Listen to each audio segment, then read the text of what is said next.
Okay,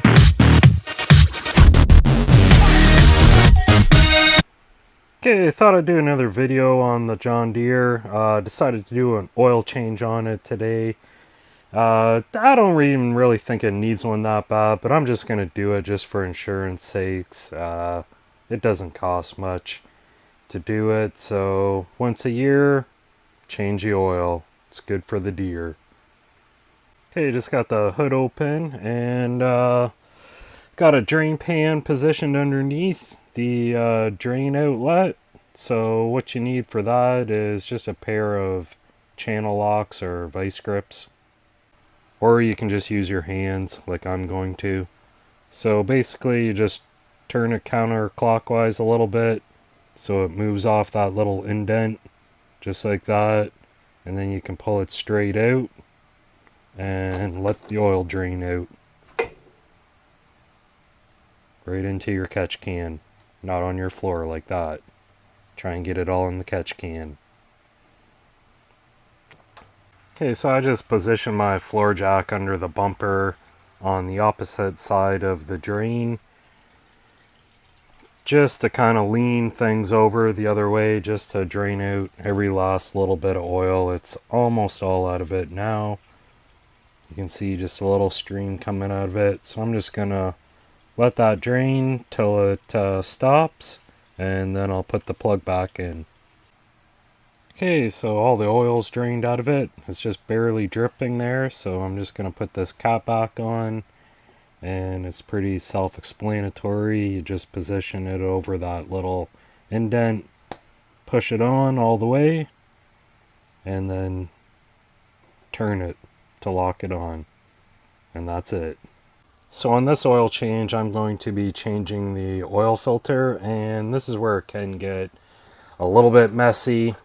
But all you really need to do is make up a little funneling device. I just use this old juice container and cut the side of it off and a little bit out of the end, and you can just position it under the oil filter and right up and behind it. So just like that, it's all into position, right up and behind the casting where the oil filter screws on. And then when you loosen the oil filter, you can just push down and let the oil drain right into your pan, and it keeps it off the frame of the lawnmower and makes this job a whole lot less messy. And just in case you're wondering, you just need an oil filter wrench for that. Pretty obvious, but just thought I'd mention that. So I just loosen that oil filter just a little bit, and you can see just draining off a little bit of the oil. And it works pretty good, and it's cheap. So there you go, I've taken the oil filter off and still just dripping a little bit of oil out of there. It's pretty much done. I can probably clean out the rest with a rag and everything will be nice and clean. New oil filter on. So all the oil's drained out of it completely, and I'm ready to reinstall the new oil filter. So I got a brand new oil filter all ready to go. You guys probably already know how to do all this, but you just want to make sure you get a little coating of oil around that oil gasket, so you can just use a little bit of the old oil, just a little bit on your finger, and wipe it around on the seal so it makes it easy to get it off. The next time you change the oil, and pretty simple, just screws right on.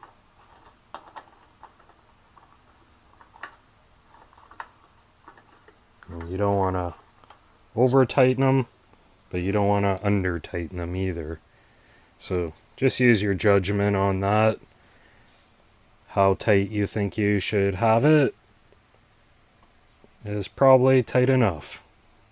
And I just gave it a couple little more turns there with the wrench on it just to make sure it's good and snug. Now, as far as the recommendations on the oil weight, just refer to your owner's manual and select the proper grade of oil, or you can just get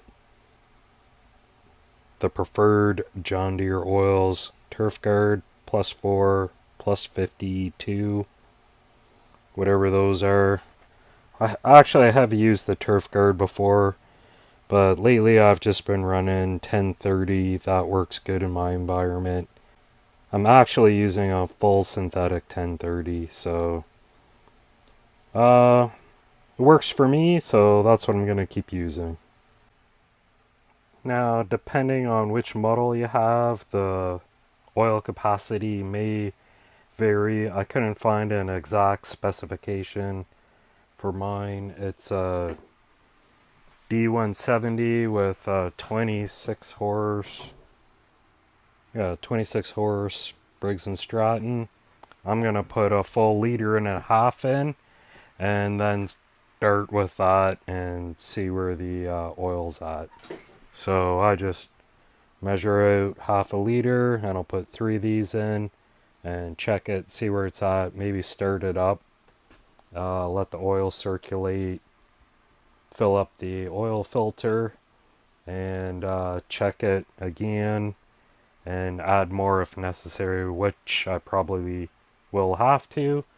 And on these models, you want to make sure the dipstick is fully seated when you check the oil, so I'll show you that once I get my oil in. I can show you as I just pour this first half a liter in. Pretty simple. Nice big funnel. Dump her in there. No mess. Okay, I ended up putting 1.5 liters of oil in it, and then I started it up to pressurize the system and fill up the oil filter. So now what I'm going to do is just check the oil, and you just want to make sure your dipstick's all clean, wiped off, and check the oil. You just put it in, and you want to turn it and fully seat it all the way down in, and then pull it back out and see where it's at. Just try to focus that in, if it's going to. There we go. So it's right at the end of the D there. So I probably need to add, I don't know, maybe 1/4 of a liter more, but the important thing is not to overfill it. So I'm just going to add a little bit, and then I'll let you guys know exactly how much it is.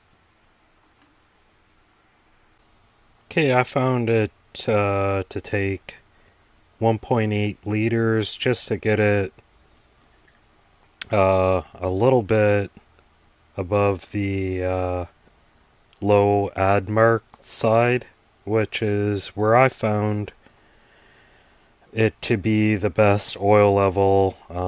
I found that if it was right up near the full, it would smoke a bit on startups.